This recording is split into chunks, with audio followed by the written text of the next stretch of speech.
Alright everyone, I want to address the elephant in the room at United, which for me is Marcus Rashford.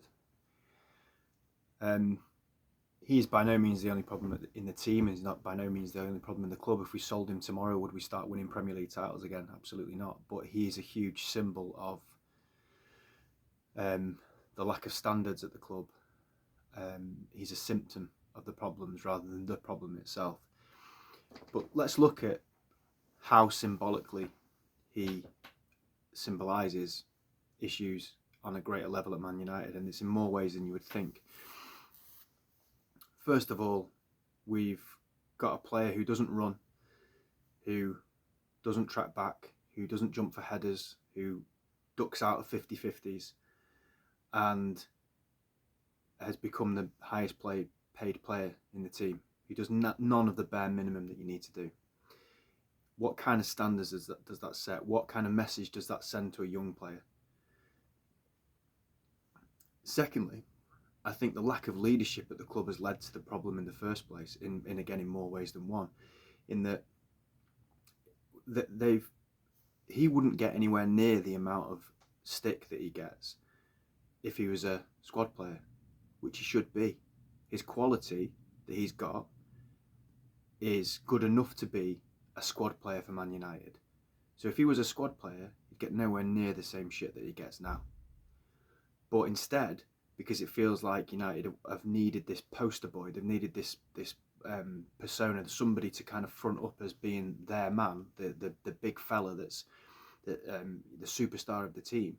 They've chosen him, and it's a narrative, it's a construct. It's been put together, it's been systematically and strategically put together that he is that man. He's a protected species. He's undroppable. He's untouchable. And for me, that's what makes this so infuriating. Why have you chosen him? What has he done to deserve that? Why is he not being beheld to the same standards that others are? That's within our fan base, and that's within the team and the club. The fans forgive him far more than they forgive other people. And Erik ten Hag, who's supposed to be a taskmaster, plays him, even though on the face of it, for me, he flies in the face of everything that Erik ten Hag probably has stood for before he came to Man United. I watched the Wigan game, and perception is king or queen depending on who you are. We were camped in their final third for most of the game, and all Rashford did really was stand out to the left in space. So if you're watching it with a keen eye and you're thinking that you like Rashford, what you'd see is he's getting a lot of the ball, he's trying to take players on, he's getting shots away, and could you even call it an assist for Dallow's goal? He passed the ball to Dallow and Dallow scored a great goal. He got a lot of corners for us, so statistically you could look at it and say he's had an alright game. But the minute he had to run, he didn't want to know. And that's going forward or going back. If there's a space in behind, he wasn't running into it. He wasn't making explosive runs. If he had to run back, he wasn't running back. We conceded a chance in the first couple of minutes, which came from him absolutely point blank ducking out of a 50-50 challenge. Now, for some reason, there seems to be a hiding place for Rashford. As I said, because he's a protected species. There's no hiding place when I'm watching the game. From my perspective, when I'm watching, I see you. Not that that makes any difference because I don't have any power over anything. But I always say to my lads that I coach, there's no hiding place on a football pitch. And I see Marcus Rashford for what he is. And I see it countless times where he doesn't go in for 50-50s. He just stops and goes like that. Or he gets the ball, he gives it away, did it last night, and he goes like that. 3 or 4 minutes later or before, I can't remember, Garnacho lost the ball. He sprints back like a man possessed and goes and wins it back. Making mistakes is part of football. Wingers are enigmatic, I understand that. But you look at Garnacho's application and you look at Rashford's application and the difference in it. And he's the highest paid player in the team.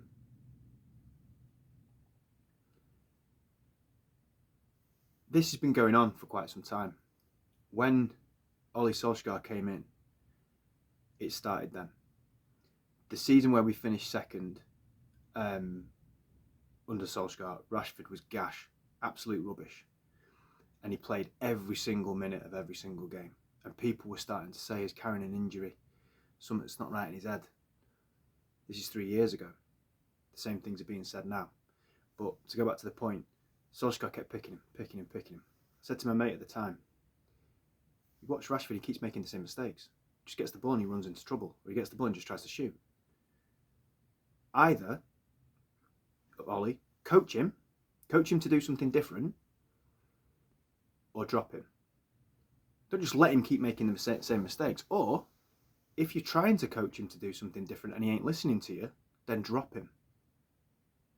Because he does have that demeanour, Rashford, that he's almost too good to be coached. But Ten Hag's doing the same thing. Rashford's doing the same stuff he was doing 3 years ago. Ten Hag's supposed to be a good coach. Coach him. If you don't want to be coached, drop him. You see it with Anthony. Gets the ball, cuts inside on his left foot, shoots. Coach him.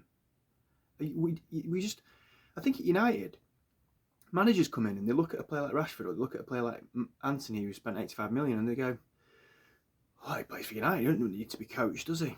Well, clearly they do need to be coached because they're making the same mistakes over and over again, so coach them. It's your job. So that could be, a responsibility of somebody else, not Rashford's. We constantly get this excuse, and I just touched upon it there. He's carrying an injury. It's his personal life. Well, if you're carrying an injury, go and get it sorted out. If you've got something going on with your personal life, go and get it sorted out. Either way, you shouldn't be playing. And that's not his fault that he's being played all the time. But I don't understand how he's still playing game in, game out, and he applies himself the least of anybody in the team, and he doesn't produce goals or assists. Why is he playing? I don't understand. It's a very serious question. Why is he playing? What does he bring to our team? And why is he allowed to just stroll around with an attitude that absolutely reeks? And yet we hear, the Ineos are coming in and they're gonna demand the best. And even if it's a top performer, but that their attitude isn't right, they're going to get rid of them. Lads, just do a video reel of the last 4 years and look at. Lucky dip, pick any game you want from Rashford and look at his application, and you'll sell him tomorrow if what you're saying is true. But this has been going on for years at United. Before Rashford, it was Pogba. Pogba could stroll around the pitch doing whatever he wanted. The difference is Pogba was a lot more talented than Rashford, but he could stink the place out. He could say openly in an interview that whilst he was playing for Man United, that his dream was to play for Real Madrid. You imagine if he said that when Sir Alex Ferguson was the manager. Ferguson would say, is that your dream, to go and play for Real Madrid? I'll tell you what, go and fuck off and go and play for them then. Billy Big Bollocks, go and do it. Ronaldo wanted to play for Real Madrid, never came out and said it in an interview. When you play for Man United, you don't say your dream is to play for Real Madrid, even if it is. And if you say it, there needs to be a consequence to it. But again, no standards, no expectations. Let's give him another contract. United were falling over themselves to give Pogba a new contract. They tried to give him a new contract before he left. And at that age, I do wonder if Rashford was probably quite impressionable at that age. And he's looking at Pogba, just like some players now are probably looking at Rashford and thinking, well, he's the highest player in the team, highest paid player in the team. He doesn't run. He throws his arms around when he loses the ball. He's not very productive. He doesn't score goals. He doesn't create goals very often. He spends quite a bit of time injured, and he's the highest paid player in the team. So if that's what I have to do to be the highest paid player in the team, I can do that.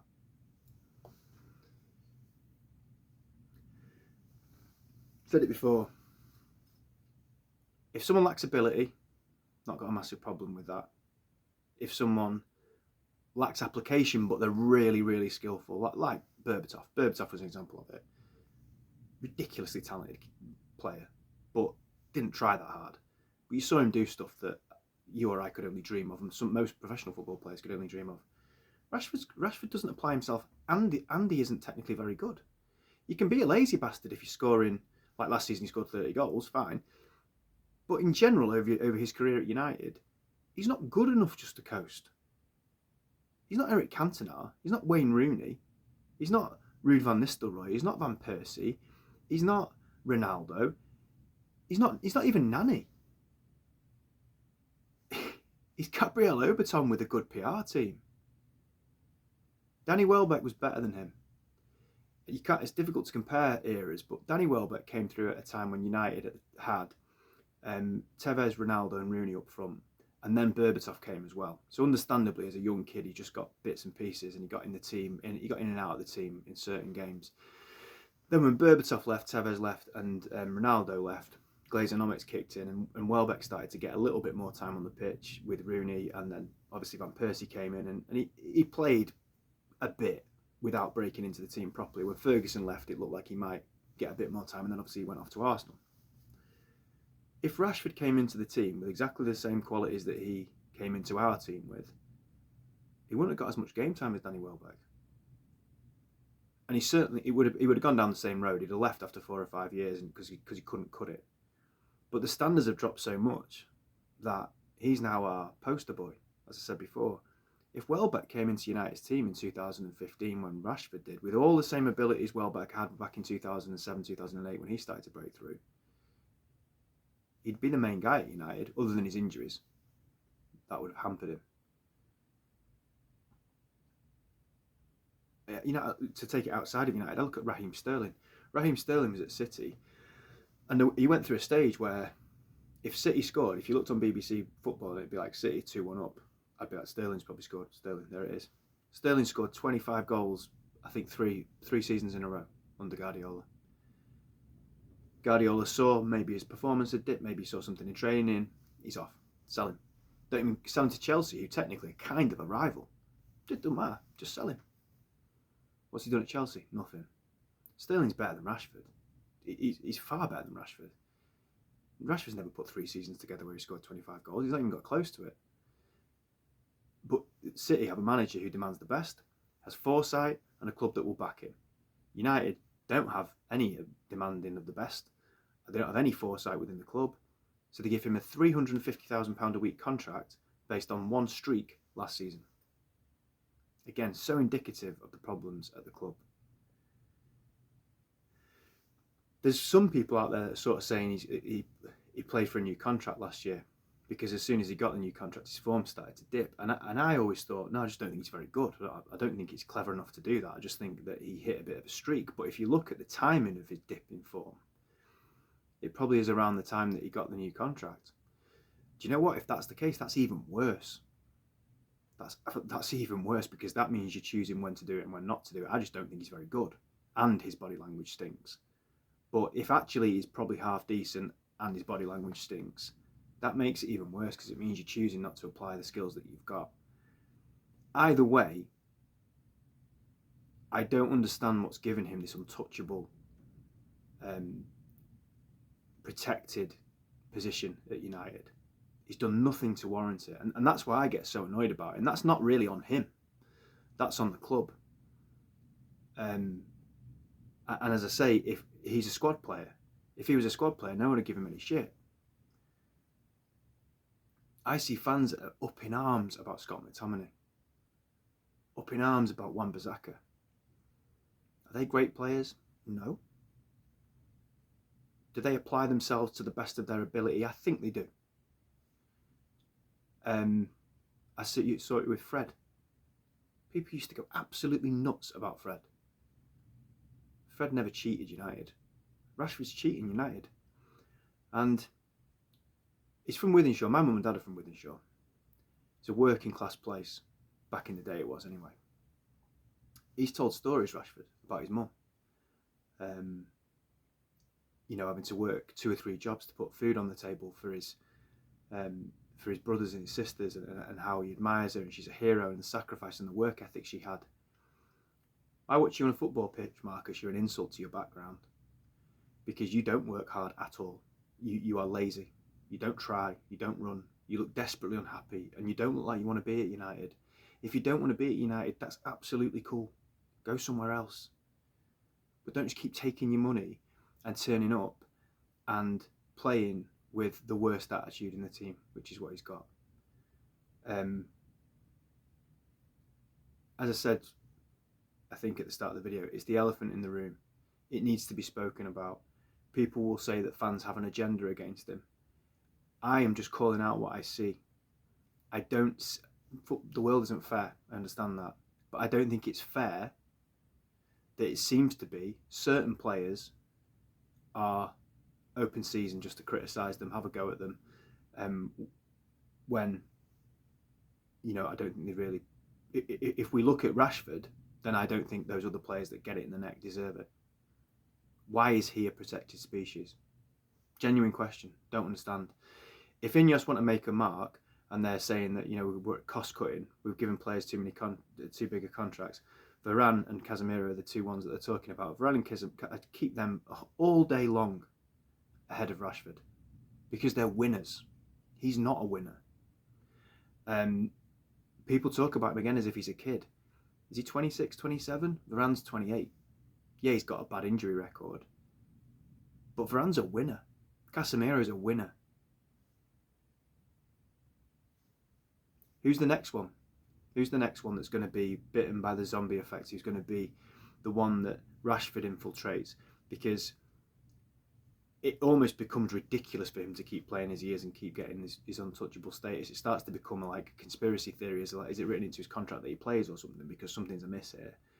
But, you know, so at some point, hopefully he goes. But if we don't stop this rinse and repeat cycle of allowing one player in the team just to basically have an untouchable presence when he's not doing anything to earn it. It was Pogba, now it's Rashford.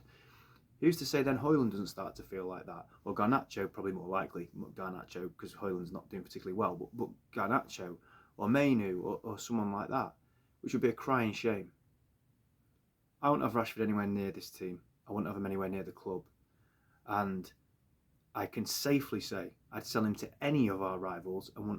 And our rivals are Brighton and Villa anyway, but I'd sell him to City, I'd sell him to Liverpool, I'd sell him to Arsenal. I don't think they'd buy him. But I wouldn't have a minute's problem with that because he would do nothing, because he's not a very good football player and his attitude is absolutely abysmal. All comes back to the top. As I always say, it's been allowed to happen. Reward mediocrity, Manchester United. If you want to do something different, Ineos, there's your open goal. Marcus Rashford, sell him to Saudi Arabia or wherever, and I think he's the one I would choose out of Varane, Casemiro and him, without a doubt. Will we win titles because he's gone? No, but symbolically it would be a big move. Glazers out.